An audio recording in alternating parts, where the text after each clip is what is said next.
Online परीक्षेच्या संदर्भात आपली भूमिका एक स्पष्ट अशी आहे की ही परीक्षा ऑनलाईन न घेता ऑफलाईन घ्यावी.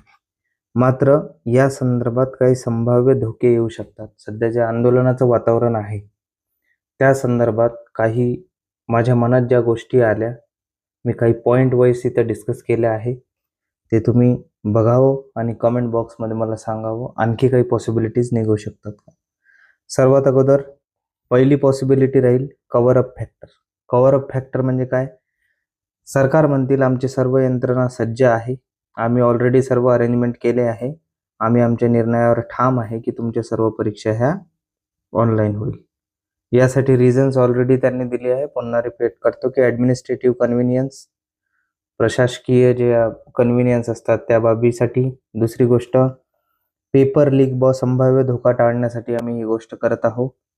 आणि शेवटी स्ट्रीमलाइनिंग द एक्झाम शेड्यूल, म्हणजे जेवढे आपले एक्झाम शेड्यूल आहे, एक्झामचं रिझल्ट योग्य प्रकारे यायला हवं, त्यामुळे आम्ही ही एक्झाम ऑनलाईन घेण्याचं ठरवत आहे.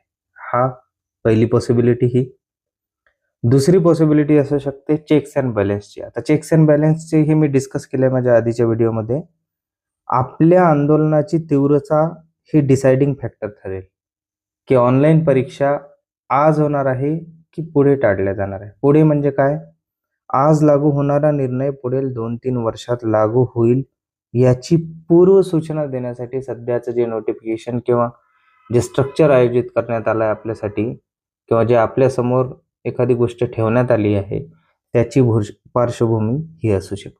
आता याचा एक इतिहास आहे. राज्यसेवेच्या संदर्भात तुम्ही बघू शकता की राज्यसेवा ही परीक्षा UPSCच्या धर्तीवर आम्ही आणू यासाठी सिलेबस पूर्ण बदलला, डिस्क्रिप्टिव्ह पॅटर्न आणला. बरोबर आहे. डिस्क्रिप्टिव्ह पॅटर्न आणल्यावर लगेच एक नोटिफिकेशन आली की MPSC परीक्षेच्या संदर्भात जे एज आहे, एज आम्ही रिड्यूस करत आहोत ओपन, OBC, SC ST कॅटेगरीसाठी.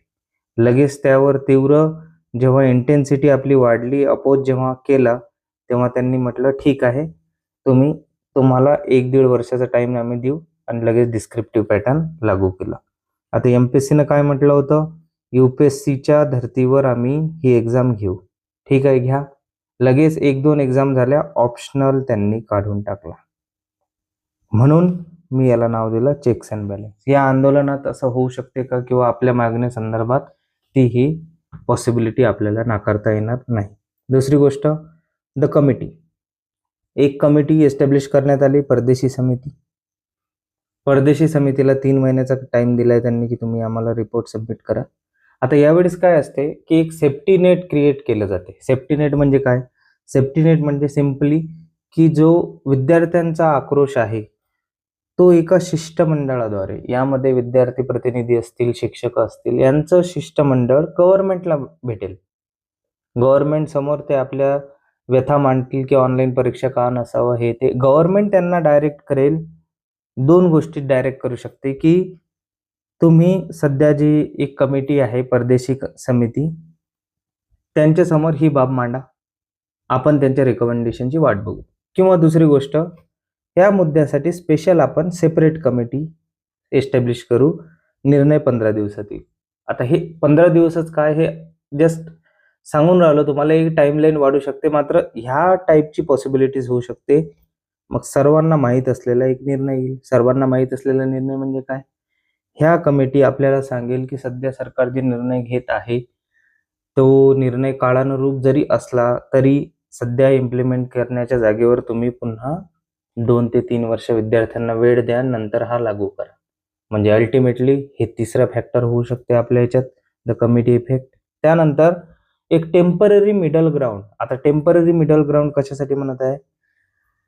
आता खूप सारे जणांचं म्हणणं काय होतं, नॉर्मलायझेशनचा इफेक्ट होईल किंवा काय होईल, त्यामुळे ऑनलाईन परीक्षा ॲट अ टाइम घ्यावा.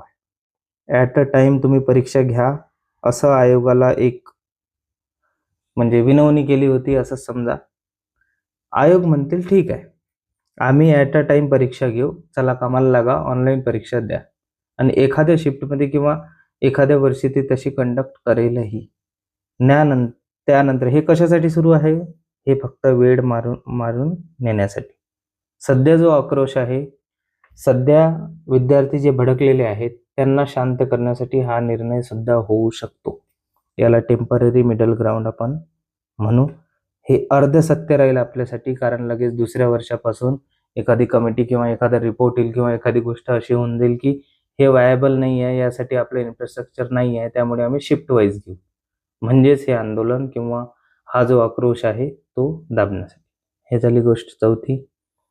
5वं, आता हे रेअर पॉसिबिलिटी आहे.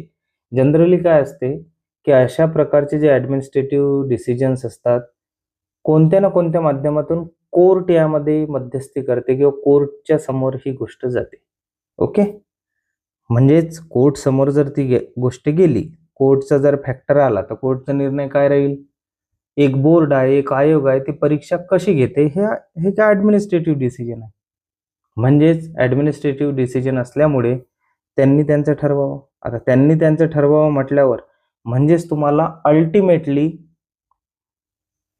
कोर्टची बांधिलकी आली की कोर्टानं सुद्धा निर्णय दिला. नेहमी हे कोर्ट केलं जाते ना, कोर्टानं सुद्धा निर्णय दिला, तर ही सुद्धा पॉसिबिलिटी आपल्याला नाकारता येणार नाही. म्हणजेच आपला अभ्यासाचाही वेळ गेला.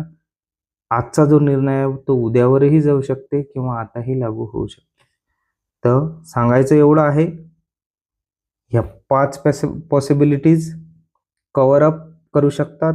चेक्स अँड बॅलन्सची पॉसिबिलिटी आहे, एक committee factor, temporary middle ground आणि रुलिंग म्हणजे एखादी मध्यस्थी. आता यामध्ये आपली स्पष्ट भूमिका काय असावी याबद्दल बोलू. आपली स्पष्ट भूमिका असावी, परीक्षा फक्त ऑफलाईन मोडवरच होईल, म्हणजे जो ट्रॅडिशनल पद्धतीनं होत आहे आतापर्यंत त्यावर आपण ठाम राहू. ही आपली पहिली भूमिका. दुसरी भूमिका, कोणतंही मिडल ग्राउंड नाही. तुम्ही जिथं कसं असते, निगोशिएशनचा एक रूल असतो, जो जास्त केअर करत नाही त्याच्या साईडनं ती गोष्ट जाते. हे निगोशिएशनचा एक टॅक्टिक्स आहे. त्यामुळे मिडल ग्राउंड न ठेवलेलं बरं. त्यांच्याकडे पूर्ण यंत्रणा आहे, त्यामुळे मिडल ग्राउंड ठेवायचं नाही. मॅक्झिमम टाइम काय होत आहे या परीक्षेच्या संदर्भात बोलत जात असताना की ॲडमिनिस्ट्रेटिव्ह कन्व्हिनियन्स जास्त मदत आणलं जात आहे विद्यार्थ्यांच्या हिताव्यतिरिक्त. तर आपलं ठाम मत असावं, यंत्रणा मजबूत करा परीक्षा पद्धती बदलण्यापेक्षा. हा आपला या ऑनलाईन परीक्षेसंदर्भातला जेवढी पॉसिबिलिटी होती किंवा आपलं जे मत होतं, हे स्पष्ट भूमिका आपली असावी. तुम्ही व्हिडिओ शेवटपर्यंत बघितला यासाठी थँक्यू. आपण भेटूया लगेच. धन्यवाद.